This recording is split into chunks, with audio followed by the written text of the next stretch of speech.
Kaya nga ang paniniwala'y nanggagaling sa pakikinig, at ang pakikinig ay sa pamamagitan ng salita ni Kristo. Tumiwala ka sa Panginoon ng buong puso mo, at huwag kang manalig sa iyong sariling kaunawaan. Kilalanin mo siya sa lahat ng iyong mga lakad, at Kanyang ituturo ang iyong mga landas. At sinabi sa Kanya ni Jesus, kung kaya mo, ang lahat ng mga bagay ay may pangyayari sa Kanya na nananampalataya. Kaya't kung ang sino man ay na kay Kristo, siya'y bagong nilalang. Ang mga dating bagay ay nagsilipas na. Narito sila'y pawang naging mga bago, sapagkat walang salitang mula sa Diyos na di may kapangyarihan. Linsunod sa inyong pananampalataya ay siyang mangyari sa inyo. Ngayon ang pananampalataya ay siyang kapanatagan. Sa mga bagay na hinihintay, ang katunayan ng mga bagay na hindi nakikita. Ngunit kung nagkukulang ng karunungan ang sino man sa inyo, ay humingi sa Diyos na nagbibigay ng sagana sa lahat at hindi nanunumbat, at ito'y ibibigay sa Kanya. Ngunit humingi siyang may pananampalataya na walang anumang pag-aalinlangan, sapagkat yaong nag-aalinlangan ay katulad ng isang alon ng dagat na itinutulak ng hangin at ipinapatpat sa magkabi-kabila. Sapagkat huwag isipin ng taong yaon na siya'y tatanggap ng anuman bagay sa Panginoon. Ang taong may dalawang akala ay walang tiyaga sa lahat ng kanyang mga paglakad.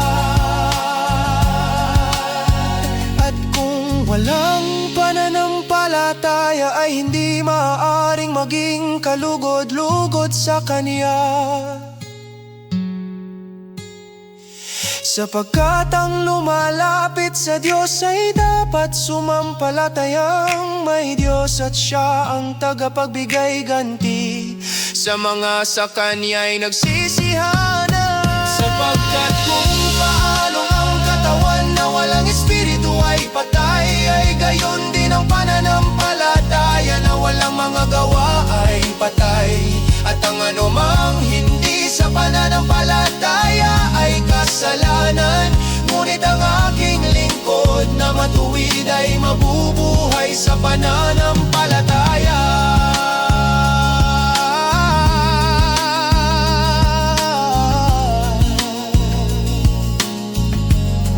At kung siya ay umurong ay hindi kalulugdan ng aking kaluluwa, bagaman ako'y patayin niya.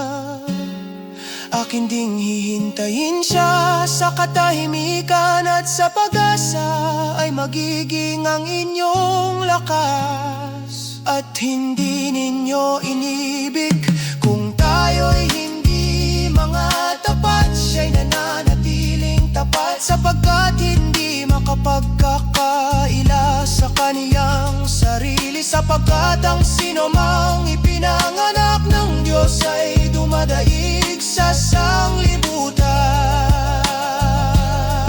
at ito ang pagtatagumpay na dumadaig sa sanglibutan. Sa makatuwid ay ang ating pananampalataya.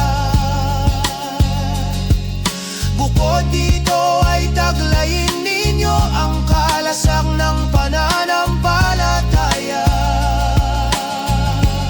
na siyang ipapatay ninyo sa lahat ng nanganginas na suliginin ng masama. Sinabi niya sa kanila, dahil sa kakauntian ng inyong pananampalataya, sapagkat katotohanang sinasabi ko sa inyo, kung magkaroon kayo ng pananampalataya na kasing laki ng butil ng binhi ng mostasa, ay masasabi ninyo sa bundok na ito, lumipat ka mula rito hanggang doon, at ito'y lilipat, at sa inyo'y hindi may pangyayari.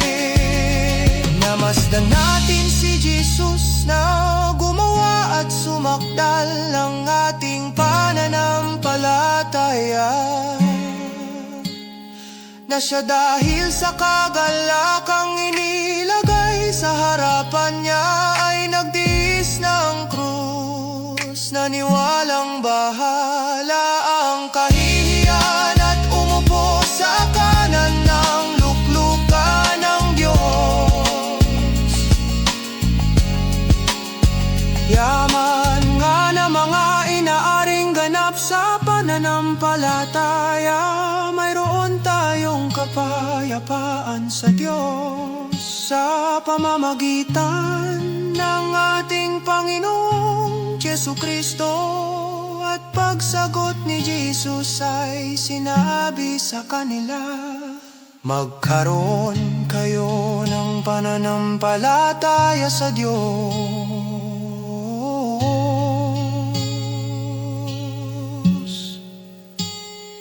na ito ang inyong totoong ikinagagalak, bagamat ngayoy sa sangdaling panahon, kung kailangan ay pinalumbay kayo sa mulit-muling pagsubok, upang ang pagsubok sa inyong pananampalataya na lalong mahalaga kaysa ginto na nasisira, bagamat ito'y sinusubok sa pamamagitan ng apoy, ay masumpungan sa ikapupuri at ikaluluwalhati at ikarangal sa pagpapahayag ni Jesus.